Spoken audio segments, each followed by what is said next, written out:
Hope आप लोग अच्छे होंगे। तो आज हम ये चैप्टर स्टार्ट करेंगे भारतीय अनुबंध अधिनियम 1872, जो कि बिजनेस लॉ का सेकंड चैप्टर है।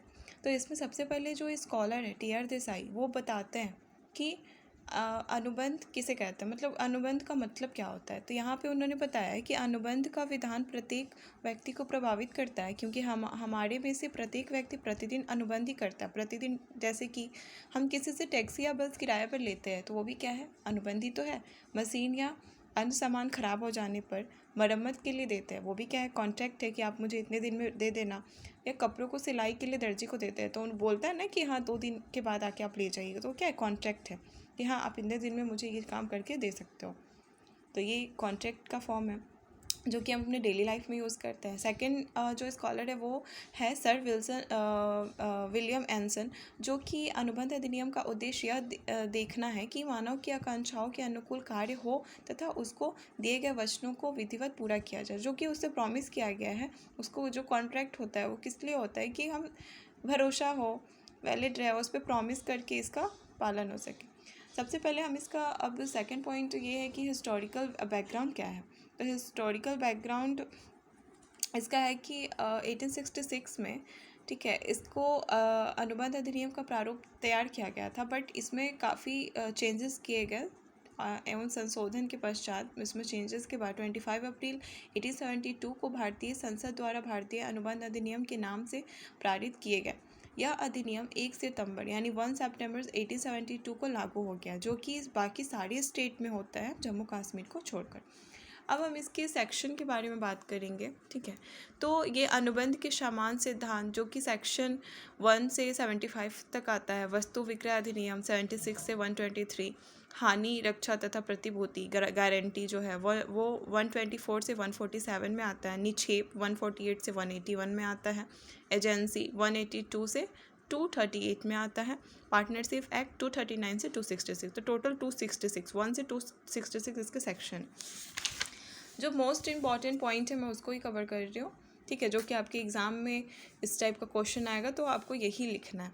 जैसे आता है यहाँ पे कि evolution of Indian contract act, जो कि हमको पता है कि 1 सितंबर 1872 में लागू हुआ था। तो उसमें यहाँ पे बहुत सारे क्रिटिसिज्म हुए हैं। जैसे किसी भी क्रिटिसिज्म मतलब उसका क्या मतलब, उसके बारे में गलत बताना कि इसमें ये कमियाँ हैं, किसी चीज़ के बारे में कमियाँ निकालना मतलब क्रिटिसिज्म। तो यहाँ पे ये डॉक्टर स्टॉक जे ने यहाँ पे बताया कि भारतीय अनुबंध अधिनियम की व्यवस्थाएं अधूरी है तथा कहीं कहीं अस्पष्ट भी है। तो यहाँ पे इन्होंने क्रिटिसाइज़ किया, फिर मतलब आलोचना किया, कटु आलोचना। फिर सर पॉलक ने कहा यह सबसे न्यूनतम कोटि, ठीक है, न्यूनतम कोटि की संहिता है, ठीक है। तो सन 1925 में गठित सिविल जस्टिस कमेटी ने इस अधिनियम पर अपने विचार व्यक्त करते हुए लिखा था कि भारतीय अनुबंध अधिनियम कुछ दृष्टिकोणों से दूरदर्शी है, किंतु हम इसकी गणना सर्वोत्तम संहिताओं में नहीं कर सकते तथा इसमें संशोधनों की आवश्यकता है। यहाँ पे सिविल जस्टिस कमेटी के द्वारा ये विचार दिया गया था इसके बारे में। तो यहाँ पे इन्होंने ये क्रिटिसाइज़ है। तो क्वेश्चन में अगर आए कि हाँ आलोचना अगर बताइए भारतीय अनुबंध है, तो हम ये सब पॉइंट वहाँ पे दे सकते हैं कि ऐसे डॉक्टर स्टॉकजेन ने ऐसे कहा, ठीक है, सर पॉलक ने ये एग्जाम्पल के रूप में ऐसे बताया था। तो अब हम आता है हमारा पॉइंट आधारभूति शब्दावली, जिसको हम फंडामेंटल टर्मिनोलॉजी बोलते हैं। तो इसमें 2A से 2J तक का पूरा स्पष्ट किया गया कि ये एज लाइक अ फीचर है, ठीक है, अनुबंध का फीचर हम ले सकते हैं। फर्स्ट ऑफ ऑल प्रपोजल मतलब क्या होता है, एक व्यक्ति दूसरे व्यक्ति को कार्य करने के लिए बोलता है कि आप मेरे साथ ये काम करो और ये प्रॉफिट ओरिएंटेड होगा। तो मतलब पॉजिटिव अच्छे से समझाता है उसको, तो सामने वाला एक्सेप्ट कर लेता है। तो वो किसी को प्रपोजल देना, ठीक है, कि आप ये मेरे साथ काम करो, सिंपल वे में हम ये समझेंगे, जो कि आर्टिकल 2A में आता है।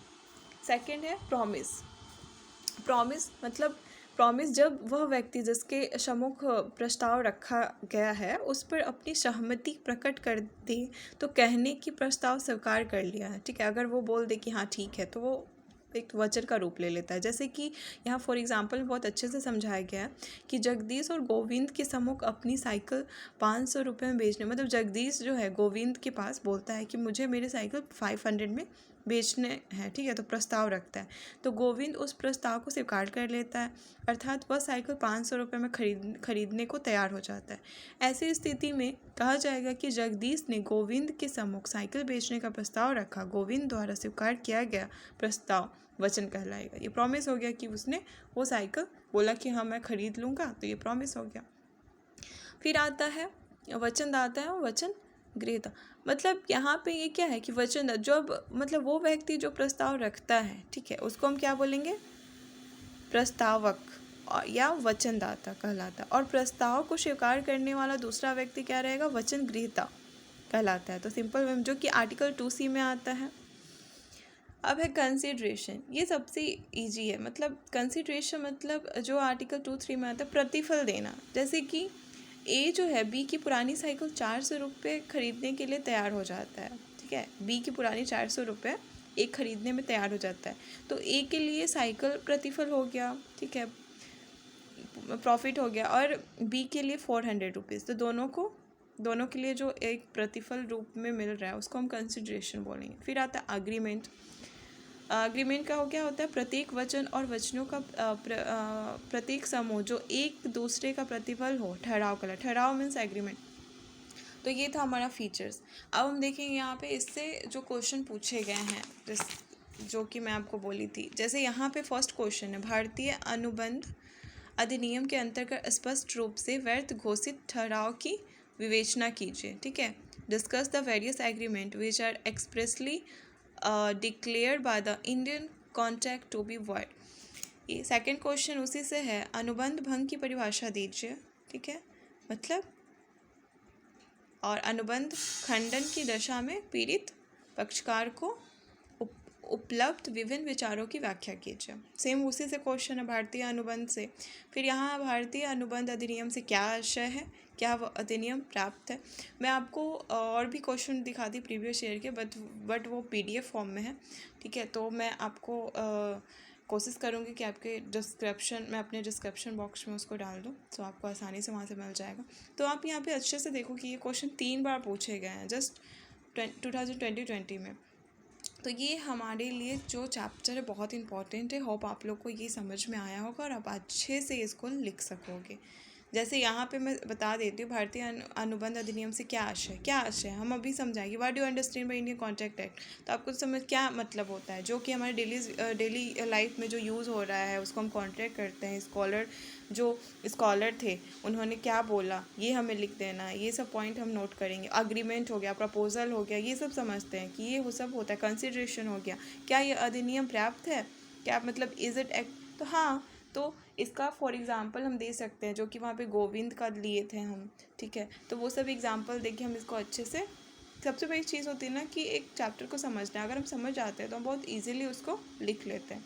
सो आप लोग को ये चैप्टर अच्छे से समझ आया होगा, और आप मुझे कमेंट में बताना, और मैं नेक्स्ट वीडियो नेक्स्ट डे लेकर आऊँगी, ठीक है, जो कि मनी एंड बैंकिंग से होगा। सो आप लोग मिलते हैं कल। Bye, take care.